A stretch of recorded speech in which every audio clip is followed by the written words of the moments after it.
नमस्कार विद्यार्थी मित्रांनो, माझे नाव आर्या रघुनाथ सिंगरे आहे। मी इयत्ता 6वी मध्ये शिकते। माझ्या शाळेचे नाव जिल्हा परिषद माध्यमिक शाळा पानकनेरगाव, तालुका सेनगाव, जिल्हा हिंगोली। आमच्या शाळेत एक ग्रंथालय बनवले आहे। त्या ग्रंथालयामधून मी हे एक पुस्तक घेतले आहे। या पुस्तकाचे नाव आहे चिमुकली इजापती। या पुस्तकाचे लेखक आहेत राम गणेश गडवारी। या पुस्तकाची किंमत आहे फक्त 35 रुपये। या पुस्तकामध्ये खूप साऱ्या गोष्टी आहेत। त्याबद्दल मला एक गोष्ट खूपच आवडली आहे। त्या गोष्टीचं नाव आहे ससा आणि कासव।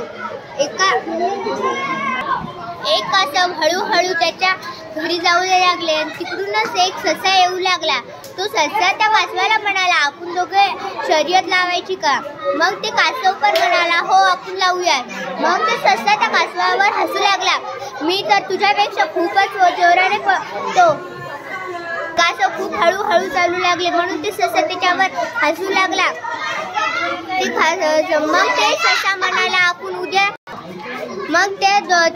ससा म्हणाला, आपण दोघं उद्या त्या डोंगरावर जाऊ आणि त्या डोंगरापर्यंत आपण शर्यत लावायची। मग आपण ह्या आंब्याच्या झाडापासून त्या डोंगराला शर्यत लावू। मग ते दोघं सकाळी आले आणि तिथं आले आणि मग कासव खूप जोरात चालू लागला आणि कासव हळूहळू चालू लागले, ससा खूप जोरात चालू लागला। मग कासवाला एका शेतात खूप सारे गांजरे दिसले आणि मग त्या सस्याला एका शेतात खूप सारे गांजरे दिसले आणि मग ते ससा त्या शेतामध्ये गेला आणि खूप सारे गांजर खाल्ले आणि त्या एका झाडाखाली झोपला। आणि मग ते ससा खूप आरामाने चालू लागला, तरी पण ते त्या डोंगरापर्यंत पोहोचू लागले आणि मग सस्याला जाग आली। पाहतो तर काय कासव किती जवळ गेला आणि मग ते ससा खूप जोरात पळत येऊ लागला, तरीही तो ससा जिंकलाच नाही, कासवच जिंकला। तर विद्यार्थी मित्रांनो, माझी ही गोष्ट झाली आहे। आता मी तुम्हाला एक दुसरी गोष्ट सांगते, ज्याचं नाव आहे उंदीर आणि सिंह। एक सिंह एका जंगलात राहत होता। त्या जंगलामध्ये ते झोपला होता। मग तो सिंह त्या एका उंदराने त्या सिंहाला पाहिले। ते उंदीर त्या रोज त्या सिंहाच्या अंगावर खेळायला येत असे त्याच्या बियातून। मग एक दिवस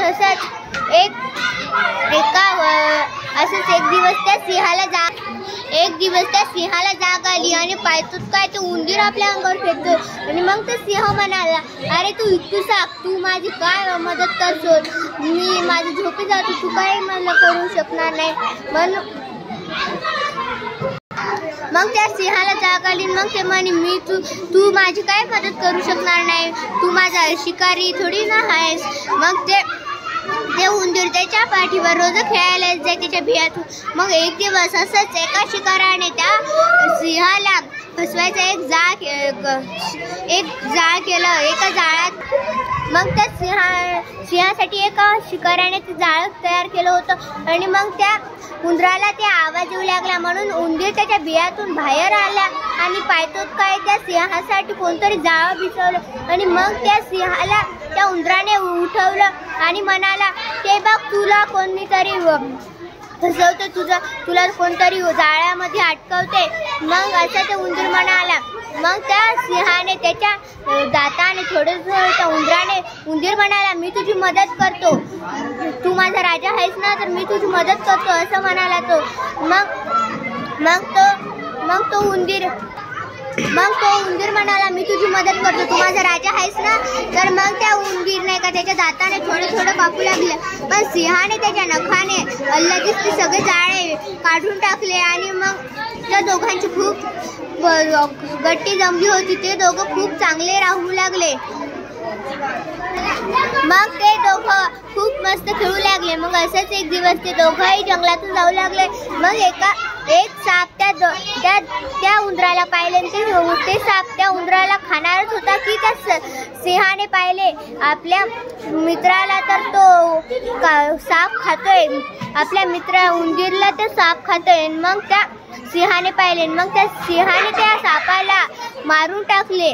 अरे मग ते साप मेले आणि ते उंदीर आणि सिंहाच्या आजूकच खूप मस्त गट्टी जमली होती। मग अशाच प्रकारचे दोघंही खूप मस्त चांगले राहू लागले। मग अशाच प्रकारे तो दोघंही खूप चांगले राहू लागले. तर मित्रांनो, अशाच प्रकारे माझी ही गोष्ट संपली आहे. धन्यवाद.